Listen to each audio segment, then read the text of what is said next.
One of them is the Tuesday folders, and Miss Brown and I will be honest with you, they call them Tuesday folders, but we just have them take-home folders. So, literally any day, something could go home. Tuesday's gonna be the big stack. Yes. Yeah, but throughout the week you might get something You important. might get other things. So, ask for this daily, and if there's stuff in there, great, and if there's not, no problem. All right, I next. have social media permission, so that's cool. Next, we have our planners. This is something that we use every single day. So this is going to travel to both classes, and it needs to be going home. So that way your kiddo can tell you what it is that we're doing in our class. I'm gonna go So- Vanna over here. Yes, please. All right, so we got them clipped to that day of the week. And every single day, your student walks into our classroom, and Ms. Boo's going to show you guys what we do. We write down our I can statements. Yeah, so here are my I can statements for today. So under the science tab, they just need to be writing what's underlined. So in their planner today, they should be taking their planner home every day, they should have written down triple beam balance. Under math, they should have written down compare and order numbers, and for social studies, where Texas is located. This is a great talking point, especially for our next slide. Some of you might panic about the next slide, about the homework slide. Yeah. But don't panic, it'll be okay. So you're at dinner, you can ask your kiddo, hey, let me see your planner. It just makes for a nice conversation. Hey, tell me what you learned about a triple beam balance. What is the triple beam? Jackie, what's the triple beam balance? Brian? Triple beam balance. You want to tell us? What does it do? Do you know? Well, the triple beam balance, you put an item on it, then you have these things called riders, then okay. you like move them. Winner, winner. If it Chicken dinner. if it moves, like if it goes down, you move it one back, Mm-hmm. so it goes up again. Then you go to the next one Yeah. and do that. Do the same exact thing. Nice job, Brian. Thank you. Pretty good. Yeah, we put you on the spot. That's pretty good. That's just one day, 30 minutes. Mm-hmm. So when you get home and how was school? Good. What'd you do? Nothing. Instead, have them open up your planner and be like, well, it doesn't look like you did nothing. It looks like you did some triple beam balance practice. Tell me about that. So this is how you will get more stuff out of your kids instead of how was school. There's also other reminders that we'll be writing in here too, like wear gray tomorrow or silver for our core essential, or tomorrow's a half day, things like that. Don't forget to bring little reminders like that. So this planner we use every day. It's super duper important. All right. Email. Email is truly the best way to communicate with us because we can't really access our voicemail until after school. Just that. Phone is good too, but again, we're a lot quicker to respond to email than phone. Our newsletter is going to give you the biggest bang for your buck. Ms. Brown is going to click that open. This is the newsletter that we sent out on Friday. It has special announcements on it. This is how your child can figure out where they go for specials, what kind of shoes they need to wear, whatever. Read, Deed, Run application is here. Our new way of reporting absences is there, and you can actually fill it in directly on the Google Doc, which is nice. Keep going. Yes, and I'd like to add too, if you do email us that your child's going to be out, please copy Ms. Jimenez on that as well, or then we have to forward your email. So it's really important that the front office is aware of that. Although we do really appreciate the courtesy emails if your child's going to be out.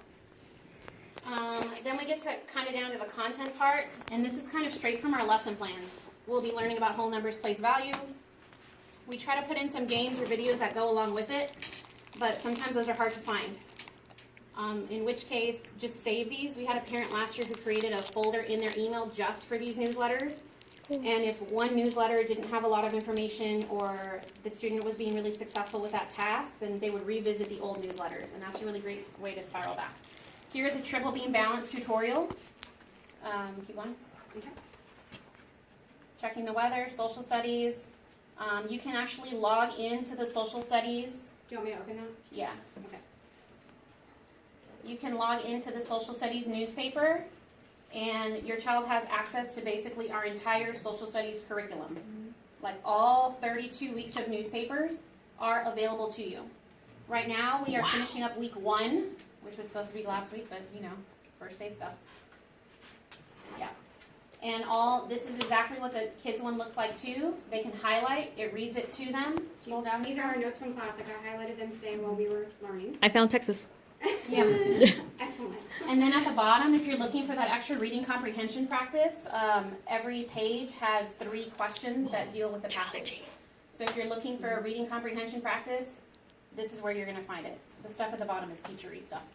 And on that too, we have the social studies. I'm gonna show that, so. We do. Which one is it? I don't remember. Oh, here we go. This one. Okay, so each kiddo has a social studies folder, and since we're showing you that, I just wanna point this out, that each kid also gets their own newspaper. So we are going to do our very best to make sure your kiddos are going home with us on Friday, so that way on Saturday, they can read it. That way they come prepared to school on Monday. But as you just saw online, this is the exact same thing. But it's really nice that the website, they can have someone read it to them, because some of the vocabulary is complex. And then, to access that website that we just clicked on, not only can you get it through the newsletter, but on the front of this is a QR code that takes them exactly where they need to go.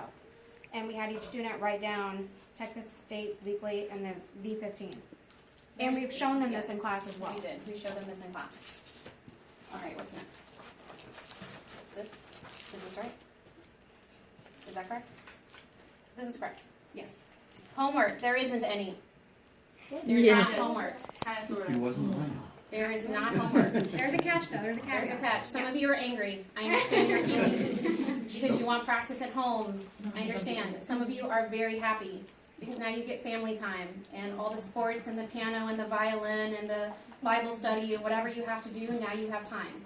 In order to kind of meet you guys in the middle, we're going to continuously refer you back to the newsletter because that's going to have lots and lots of practice on it.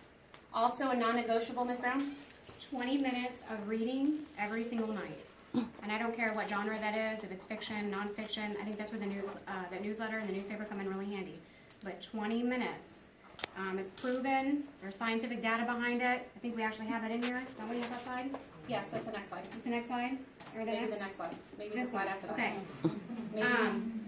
But I'm gonna let you guys just look at that for a second. Student A reads 20 minutes, student B 5, and student C 1 minute. I'm sure you guys want your kid to be student A. Reading is the most important thing, even for math. As a math teacher, your child needs to be reading. They 100% need to be reading. And we talked about this too. Before you take a math test and you do any math, the first thing you have to do is read the problem. Before we go to the science lab and I set you free, you have to read the directions. Your child needs to be reading every single night. Did that say 1,800,000 words? Yeah. Jesus. Mm-hmm. Does that include Spanish? Yeah, any language. I mean, I don't care what language. Yeah, you're reading, good. so- Literally any language. It'll transfer, and that's what's awesome about it. We're going to be talking about growth mindset a lot this year.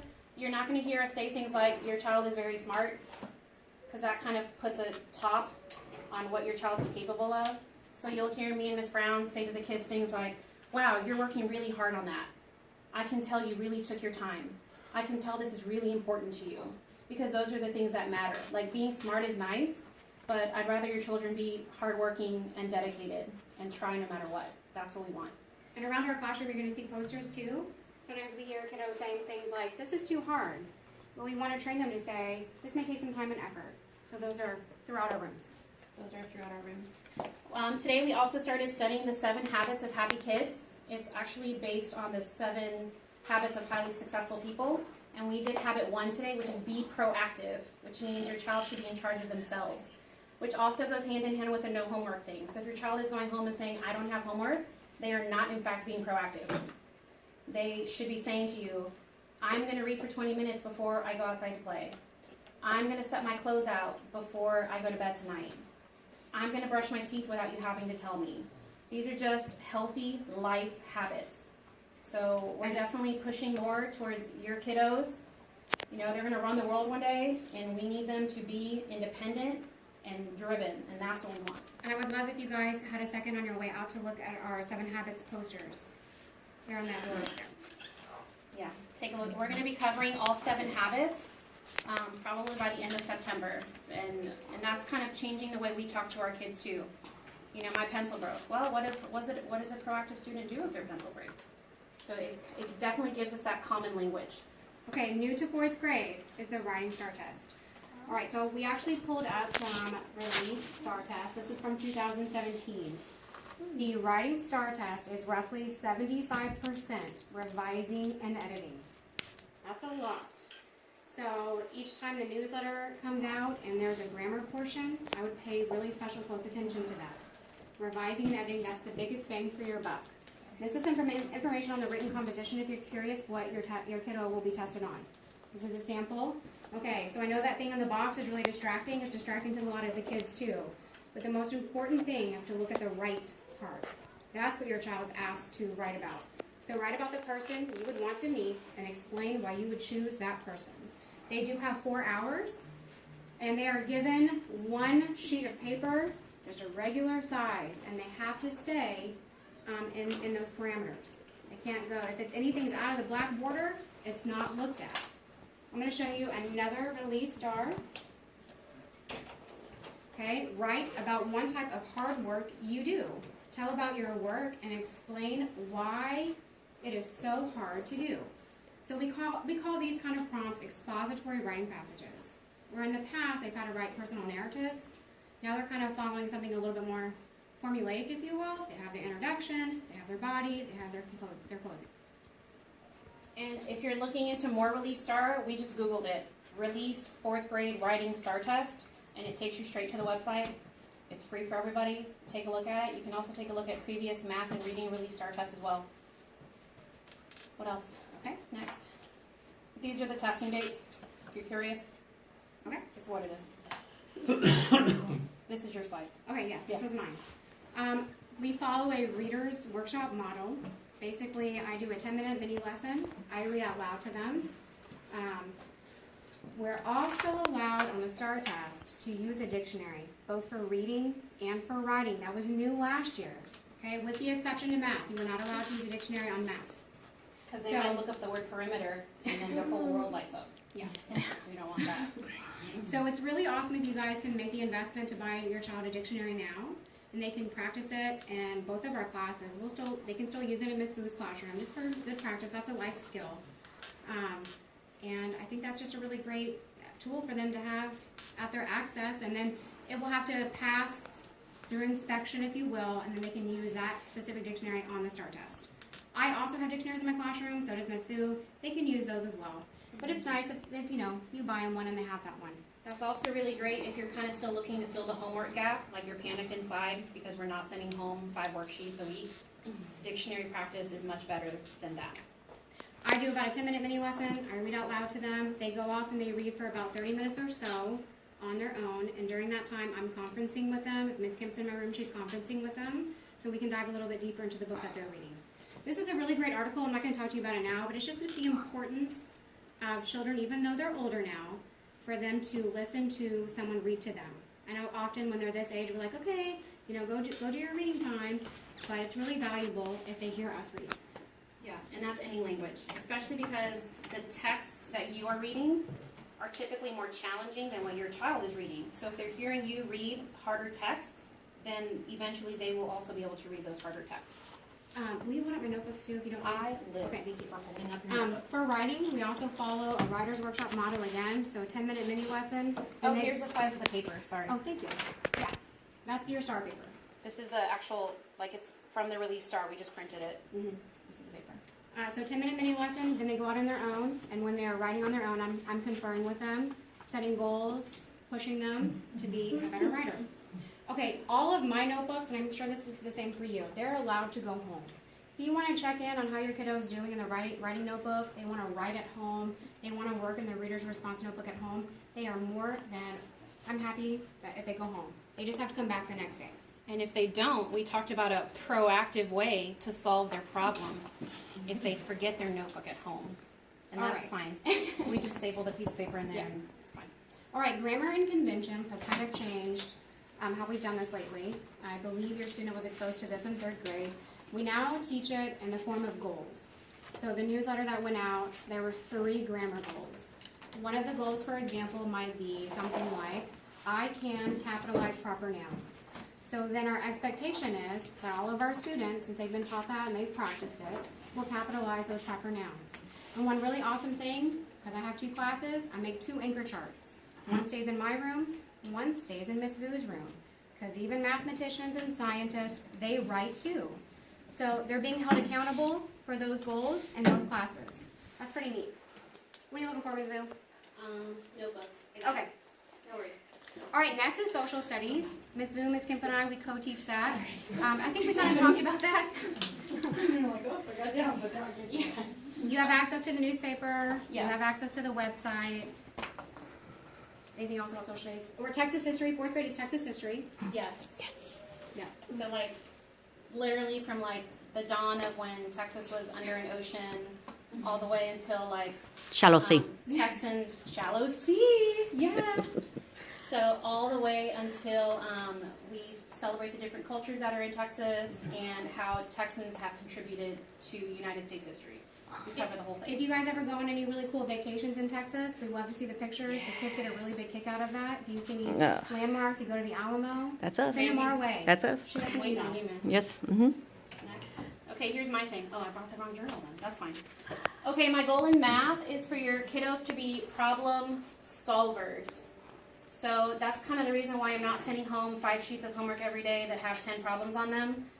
I don't need your child to do 10 problems every night before I decide if they understand or not. It's kind of a waste of time. So that's kind of the way I run my classroom too. I'd rather them work really, really hard on 5 or 6 problems than rush through 10. You know what I'm saying? We definitely want them to enjoy math. They're kind of at this age where if we say things like, I was really bad at math too, so don't worry about it, that's already kind of sending them on the wrong path. So even if you did struggle a little bit in math, even as adults, even you will hear me say, this is something new I learned today. And that's kind of the attitude that we should all be having around our kiddos. The ways you can help at home, because again, I'm not sending you worksheets. That's boring. Fact fluency, that's just multiplication fact practice. I would not drill it and kill it on the facts. That's really boring. And it's like torture for your kiddo. Maximum 3 minutes a night. 3 minutes is all you need. And then make it like a game. Oh, tonight in 3 minutes, you got 23 correct. Great job. I'm so glad that you worked so hard on that. Not, oh my gosh, 23, you're so smart. No. Tomorrow, give them another 3 minutes. See if you can do better than 25 this time. Oh my gosh, you did it. You worked really hard on that. I'm so proud of you. 3 minutes is all it takes. After 3 minutes, they get bored, and it becomes that old toy you bought them at Walmart 3 years ago that they swore they were going to play with every day, and then they didn't. You know it's true.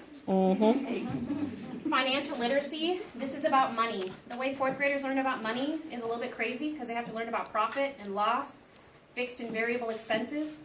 So the best way for you to teach them that is to sit down with them and show them all the bills that you have. This is our mortgage. This is a fixed expense. This is rent. This is how much my car note is. This is how much I pay for groceries. Show them a check register. Get those out. Start doing math on them. And then when they ask why you can't get new shoes, I just showed you why. Okay? Daddy. Telling time is huge. Huge, huge, huge. Right before we start our unit on elapsed time, telling time, I give like a 10-question check for understanding. That's not a grade.